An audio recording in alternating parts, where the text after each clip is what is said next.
Shalom, this is Yah is Magnified, and I'm back with another informative video. Today's video is titled Income Withholding Order, Master-Servant Relationship. But before I tackle this subject, as always, I must state for the record, I'm not a lawyer, I do not practice law, and I do not pretend to. All my videos are for informational and educational purposes only. They're all facts and all truth, nothing more, nothing less. So with that being said, guys, let's get to it. Oh yeah, but as always, before I proceed forward, I need you guys to hit that like button. And if you're new to my channel, hit that subscribe button. And also hit that notification bell so you all can be notified when I'm dropping these powerful videos. So without further ado, let's get to it. Okay, so now, as you all can see on the screen, we are in fact coming from the Office of Child Support Enforcement, the federal side, guys. So we're going to see exactly what the feds have to state about this, okay? Because if you guys pay close attention to this video, for all those who do have an income withholding order against them, you will find remedy in this video if you simply pay attention to what I'm telling you guys, okay? Now it states what? Processing an income withholding order or notice. Then it reads what? General information. And it states this information applies to you if you are, first bullet point, an employer, private or federal agency. Second bullet point, an income withholder who makes payments to non-employees or independent contractors. Then it states highlighted. Income withholdings is a deduction of a payment for child support from a parent's income. This order can be from a court or administratively ordered by a child support agency. Okay? These are not my words, guys. These are, in fact, the words coming from what? The Office of Child Support Enforcement, okay? So now, since we're dealing with income withholding, we need to get the proper definition for the term income, okay? So let's go to the term income. So now, as you all can see on the screen, this is in fact the definition for the word income. And it states what? The return in money from one's business, labor, or capital invested, gains, profits, salary, wages, etc. Again, guys, one more time. It states what? The return in money from one's business, labor, or capital invested, gains, profits, salary, wages, etc. Okay, so I'm gonna need you all to remember this. We may come back to this definition, okay? But for right now, let's go to the term withhold and withholdings, okay? So we can see exactly what those terms mean as well. So let's go there. Okay, so now, as you all can see on the screen, this is in fact the definition for the term withhold. And it states what? To retain in one's possession that which belongs to or is claimed or sought by another. So now, do you guys understand that? It gets no clearer than that. But let's continue on. It states to omit to disclose upon request as to withhold information, to refrain from paying that which is due. Okay, so now let's go to withholdings. Then it states what? Deduction from salaries or wages. Remember, I highlighted those two terms. And income, okay? And it states what? Usually from income tax and Social Security contributions. So we know in order to have income tax deducted from your salary or wages, then one must enter into a contract with what? With the Department of Taxation to have federal and state taxes withdrawn by use of a W-4. The W-4 is in fact the contract that allows the employer to withhold income tax and Social Security contributions from the employee's check, okay? But let's continue. Then it states what? In the employee's name. Remember, guys, I did a video titled they can only sue in name and be sued in name. It's the name and it's always been the name. But let's continue. And it states what?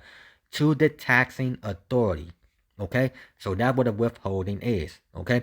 So now, let's go to the whole term according to child support definitions, and let's read what an income withholding order is. So let's go there.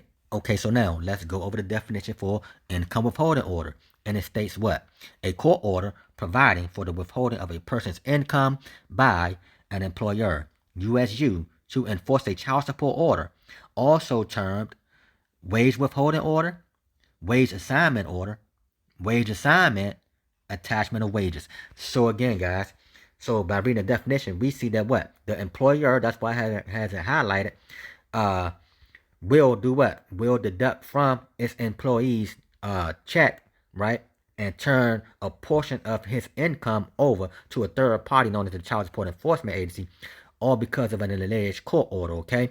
So now we have to see the relationship between the employer and its employee to see what makes the employer believe that it has alleged rights to withhold its employees' income, okay? So without further ado, let's go to the term employer. Let's go there. Okay, so now let's pick this up at the highlighted term employer. And it reads, one who employs the services of others, one for whom employees work, and who pays their wages or salaries. So again, guys, there go those two terms, wages and salaries, okay? But then it states the correlative of employee, see also master. So again, guys, the employer is basically what? The master. So if the employer is the master, let's find out what the employee is, okay? So let's go to the term employee. All right, so now let's pick this up at the top where it's highlighted at and it states employee. And it reads, a person in the service of another under any contract of hire, express or implied, oral or written, where the employer has the power or right to control and direct the employee in the material details of how the work is to be performed. One who works for an employer, a person working for a salary or wage. Again, guys, salary or wages, right? So now let's pick this back up at the top to see if you guys caught this. It states, very top, guys, a person in service of another under any contract of hire. Remember, guys, I keep telling you that everything in America runs on a continuous series of contracts, right? Right. So when you guys receive your employment, you all enter the contract with your employer that you will get paid this amount of money for this amount of work, right?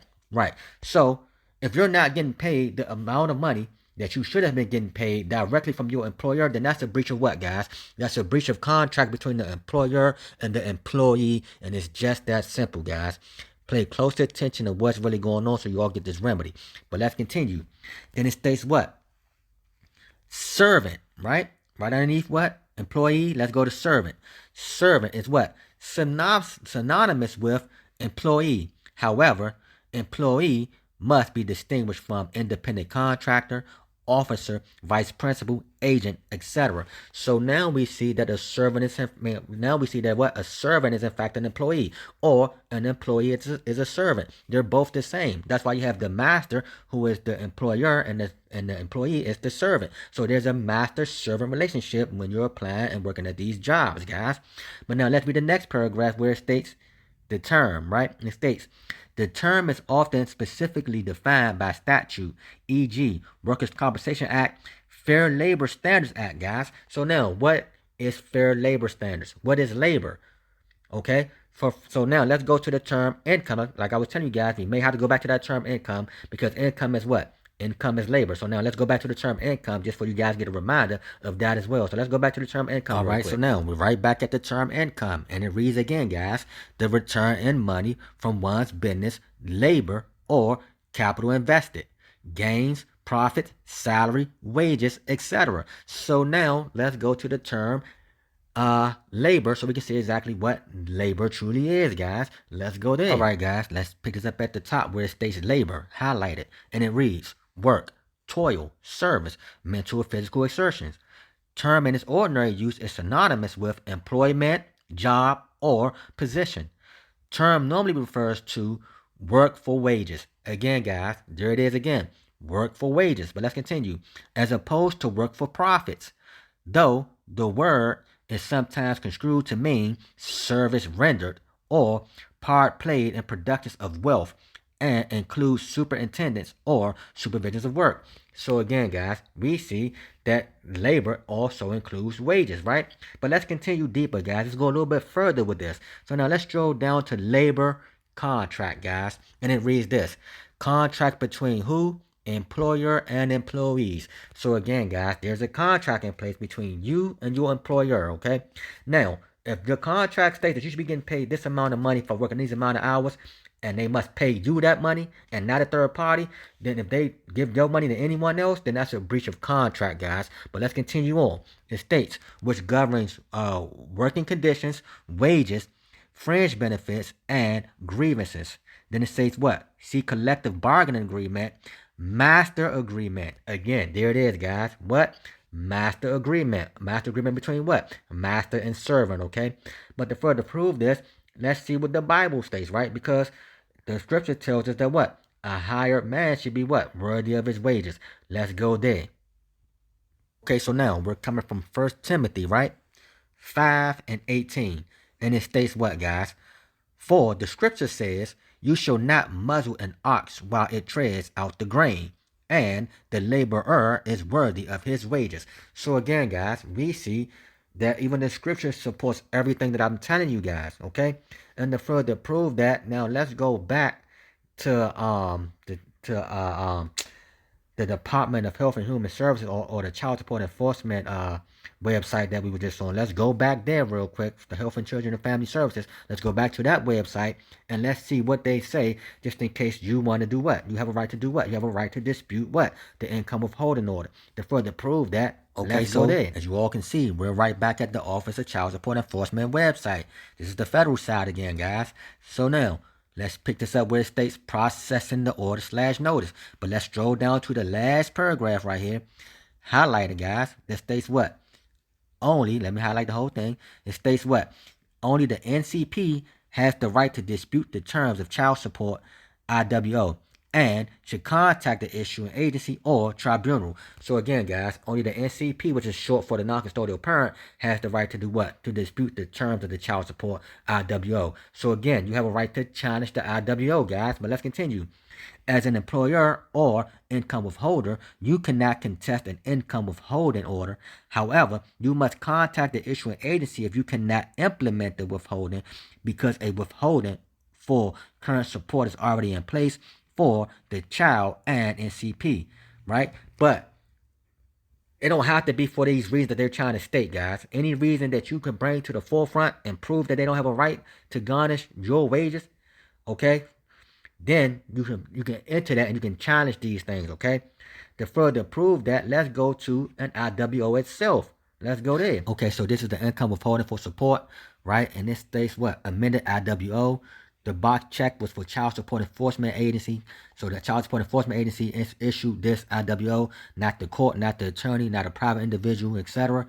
So now, as you all can see, this is in fact, I crossed all the information, stuff like that, but this is in fact page 1 of 4, bottom right hand corner, very bottom right hand corner says page 1 of 4.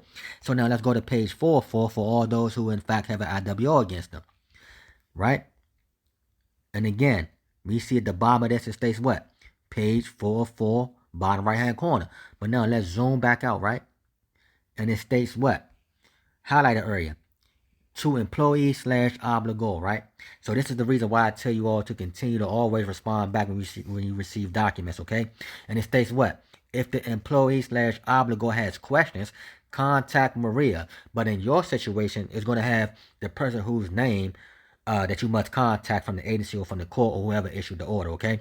Then it states by what? By telephone number, by fax, by email or website. But you can also contact them by what? Use of regular mail as well, guys, okay?